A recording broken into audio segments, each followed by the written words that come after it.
প্রথম দেখায় মনে হতে পারে এটি কোনো আবাদি জমি, যেখানে বর্ষাকালীন কচু ও গবাদি পশুর জন্য আবাদ করা হয়েছে নেপিয়ার ঘাস।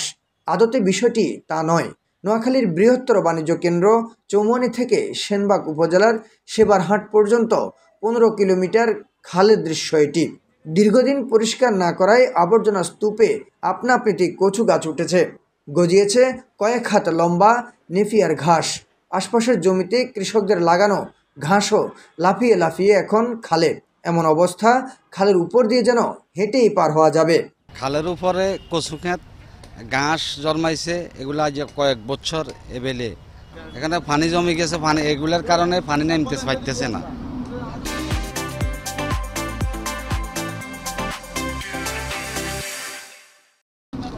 এগুলা পরিষ্কার করলে পানিটা সহসর মধ্যে নামে যাবে। মদরমোহন হাই স্কুলের পাশে দিয়ে আপনার ওই যে আপনার টক্কা হলোই হেউ নদীতে যাইতে বড় খালে যাই পড়তে। এখন এইটার কারণে এখন পানিটা নামতেছে না। এইটার উপর দিয়ে মানুষ হাঁটতে পারে, এখন হাঁটি দেখান যাইব। স্থানীয়রা বলছেন 15 কিলোমিটার বেশি দৈর্ঘ্যের এই খালের পুরোটা জুড়েই এই অবস্থা। পরিষ্কার না থাকায় চলতি বন্যা পরবর্তী জলাবদ্ধতা দীর্ঘস্থায়ী হচ্ছে, ফলে আশপাশের এলাকাগুলো পানিতে নিমজ্জিত হয়েছে। এক সপ্তাহের বেশি সময় ধরে বৃষ্টি না হলেও কমছে না পানি। এখনও পানিবন্দী 16 লাখের বেশি মানুষ, যার মধ্যে বেশি আক্রান্ত হয়েছে জেলার বেগমগঞ্জ, সেনবাগ, সোনাইমুড়ি ও সদর উপজেলার মানুষ।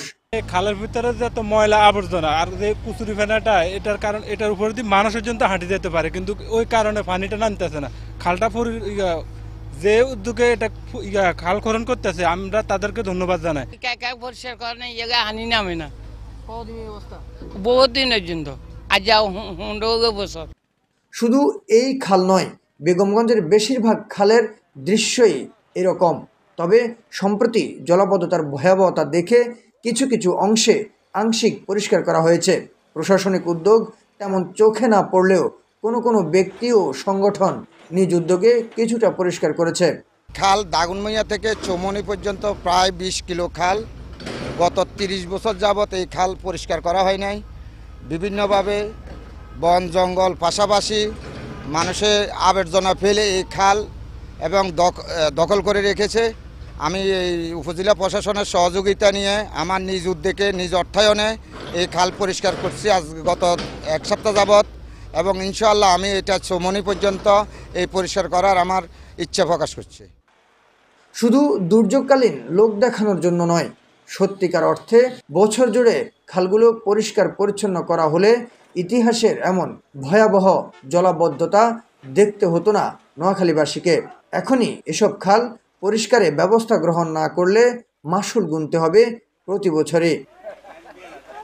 সুমন ভৌমিক, চ্যানেল 24, নোয়াখালী।